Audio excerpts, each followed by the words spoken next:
এর জন্য বিশেষ করিয়া সেই আল্লাহর কালাম কোরআন শরীফে কিতাব যেখানে আছে আপনার আমার আনা বুঝে কখন আমরা সইতাম পারি না। আল্লাহ কোরআন কইছেন না ইয়ামাসসুহু ইল্লাল মুতাহহারুন, কখনো তুমি না আমার কালামে বিনা উযরে ছুঁয়ো না, না পাকি হালতে তুমি জান ছুঁয়ো না। যতক্ষণ পর্যন্ত পবিত্র নাই অত সময় পর্যন্ত আমার কালামে তুমি জান ছুঁয়ো না। আনা পবিত্র না পাকি হালতে কোরআন শরীফ ছোঁয়া না। মা বোনদের বেমার আছে, প্রতি মাসের মধ্যে মহিলাদের বেমারটা যখন দেখা যায়, এর জন্য বিশেষ করিয়া এই অবস্থাতে মহিলারা আল্লাহর জিকির আজকার করবা, তাসবিহ তাহলিল করবা, দুরূদ শরীফ পড়বা, কিন্তু মহিলাদের এই সময় কোরআন শরীফে ছুঁইতা না, আল্লাহর কালামে তিলাওয়াত করতে না। যেহেতু সেই বেমারের কারণে মা বোনদের জন্য আল্লাহ নামাজ পড়িয়ে নামাজ পর্যন্ত আল্লাহ মাফ করিয়া দিলাইছে। কারণ এটাছে কেউ কারণে নামাজ মাফ দিছে, নামাজের মধ্যে আল্লাহর কালাম কোরআন শরীফ তিলাওয়াত করা লাগে। সেই আল্লাহর কালামে আল্লাহ পাক রব্বুল আলামিন ঘোষণা করেন ইন্না নাহনু নাযালনায যিকরা ওয়া ইন্না লাহু লাহাফিজুন।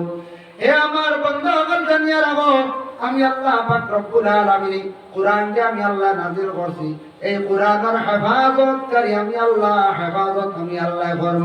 কেউ যদি কোরআনের হেফাজত করো না তাহলে আমি আল্লাহ হেফাজত করব। আল্লাহ তার পবিত্র কালাম আল্লাহ হেফাজত করছেন। শত শত হাফিজ যখন আল্লাহ বানায় রাখছেন, হঠাৎ যদি কোরআন শরীফ যদি একবার মিটি যায়, সারা কোরআন যদি একত্রিত করিয়া যদি জ্বালানি হয়ে যায়, তাহলে কোরআন কখনো জমিন থেকে উঠিত না। উঠিব যায় জি না, কোরআন উঠত নাই।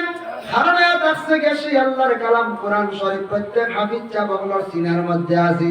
আল্লাহ এই পরিমাণ কোরআনের হেফাজত করছে, সম্মান দান করছে, যার জন্য হাফিজ চাবে তিলাওয়াত করবা, কাতিবে কলম লইবা, কাগজ লইবা, অবিকুল আবার কোরআন শরীফ লেখা হয়ে যাইব। সেই আল্লাহর কালাম কোরআন শরীফ দেখো আমরা অজু করিয়া যখন তিলাওয়াতের মধ্যে বসতাম, আল্লাহর কালাম কোরআন শরীফ তিলাওয়াত করতে সময় কিন্তু ঘরের মধ্যে করবা, মসজিদেও বেলা করবা, আল্লাহর কালাম উঁচা জায়গার মধ্যে তিলাওয়াত করতাম। কিবলামুখী বসিয়া তিলাওয়াত করা হইল গিয়া মুস্তাহাব। যেসব দিকে তিলাওয়াত করা জায়েজ আছে, না জায়েজ নাই, তবে কিবলা দিকে তিলাওয়াত করা মুস্তাহাব। সেই আল্লাহর কালাম তিলাওয়াত করতে সময় যদি সম্ভব হয় সামান্য সুগন্ধ জাতীয় জিনিস ব্যবহার করি আল্লাহর কালাম কি করেন তিলাওয়াত করেন। কারণ কোরআন শরীফ তিলাওয়াত করতে সময় কোন বান্দা আমরা যখন তিলাওয়াত করবা, ওই সময় কইরা নিকটে যদি কেউ থাকেও না, বিশ্বাস রাখি আল্লাহ অসংখ্য ফেরেশতা বলে কোরআন শরীফ তিলাওয়াত শুনুন। সুবহানাল্লাহ। এর জন্য কোরআন শরীফ যে বাড়ির মধ্যে যে ঘরের মধ্যে তিলাওয়াত হয়, আল্লাহর কালাম তিলাওয়াত হইলে বাড়ির মধ্যে রহমত নাজিল হয়, বরকত নাজিল হয়। যে বাড়ির মধ্যে আল্লাহর কালাম কোরআন শরীফ তিলাওয়াত বিলকুল নাই, এই বাড়ির মধ্যে রহমত নাজিল হয় না। এখন আমাদের মুসলমানের বাড়ির মধ্যে বিলকুল আল্লাহর কালাম কোরআন শরীফ তিলাওয়াত নাই, খুব কম। দেখবা 100-100 ঘরের মধ্যে 30 ঘর তিলাওয়াত আছে, 70 ঘর খবর লইয়া দেখবা কোরআন শরীফ তিলাওয়াত নাই। কোন সময় মোবাইল তিলাওয়াত আছে, চালু দিয়ে রাখি দিলা, বাবা আপনি তিলাওয়াত দিয়ে সুন্দর শুদ্ধ হরফ আল্লাহর কালাম, কিন্তু এটা কি তেমন আপনি সওয়াবের অংশীদার হইতে নাই। আপনি যখন তিলাওয়াত নিজে করবা, অন্য কোন লোকের তিলাওয়াত করবা, আপনি সওয়াবের অংশীদার হইবা। আর আল্লাহর কালাম তিলাওয়াত করলে বাড়ির মধ্যে ফেরেশতা হল যায়, আল্লাহর কালাম তিলাওয়াত করলে বাড়ির মধ্যে অসংখ্য ফেরেশতা হল নাজিল হয়। যে বাড়ির মধ্যে গান বাজনা ডঙ্কা বাজে, গান বাজনা বাজেন যখন জানি কোন কোন বাড়ি মোবাইল বাজাইতে আসন, উচ্চ সুরে মোবাইলটা বাজাইতা করে আল্লাহর বান্দা গান জানিয়া রাখি, এই বাড়ির অবনতি হয়ে যাব, উন্নতি হইতো নাই।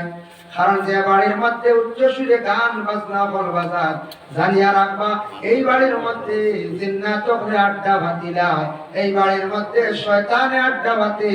এর কারণে বিশেষ করে এই বাড়ির কোন রিজেকের মধ্যে বরকত হইতো নাই, অবনতির পথে আস্তে আস্তে যাইবা গিয়া গরিবে দেখা দিলাইব। এর লাগে কিছু আমরা দেশ হায়া সরম উঠি গেছে। যখন জানি আগে আগে মানুষের রেডিও বাজাইছে, স্টেপ বাজাইছে, বাবার সামনে বেশ উচ্চ সুর দিয়া রেডিও বাজাইছে, বাপরে কেয়ার করছে, বলছেন না?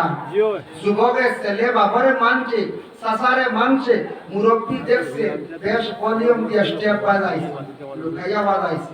ফটোকে আওয়াজ আইছে এমন দেখবে কোনো কোনো জায়গায় দেখতে অবাক লাগে উচ্চ সুরে মোবাইলটা বাজাইতে আসুন বাবার সামনে চাচার সামনে মিয়াসা বড় সামনে লজ্জা শরমটা হায়া শরমটা আমরা জমিন আস্তে আস্তে উঠি যান বাবা হায়া শরম হইল কে ইমানের একটা অঙ্গ আল্লাহ রাসূলে ফরমায়েন বলা হায়া ও শুরবাতুম মিনাল ঈমান হায়া আছে কে ইমানের একটা অঙ্গ এর জন্য বিশেষ করিয়া হায়া প্রত্যেকের মধ্যে থাকতো যদি হায়া শরম মানুষের দিকে কমি যায় উঠি যায় জানিয়া রাখবা এই মানুষ পুরার কাজের মধ্যে যাইব হায়া শরম উঠি গেলে ইমান তার কি হইব কমজোরি হয়ে যার গিয়া ইমানের একটা শাক ইমানের একটা ডাল হইল কি হায়া শরম যেটা আছে এর লাগিয়া এটাও বাবার কাছে আওলাদের শরম থাকতো বোনের কাছে মেয়ে বাবার কাছে মার কাছে শরম থাকতো মা বাবা আওলাদের কাছে ওরা শরম করতাম আমরা দেখবা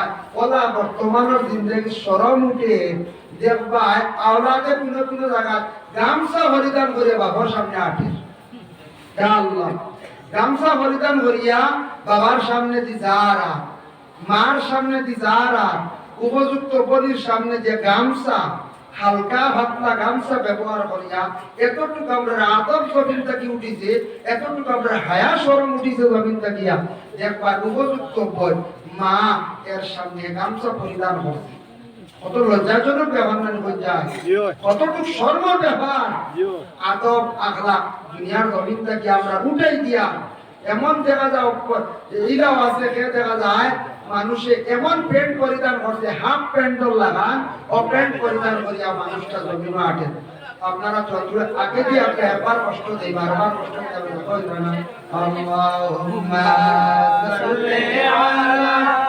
সাইয়্যিদিনা মাওলানা মুহাম্মদ ওয়া আলা আলি সাইয়্যিদিনা মাওলানা মুহাম্মদ আল্লাহুম্মা সাল্লি আলা সাইয়্যিদিনা মাওলানা মুহাম্মদ ওয়া আলা আলি সাইয়্যিদিনা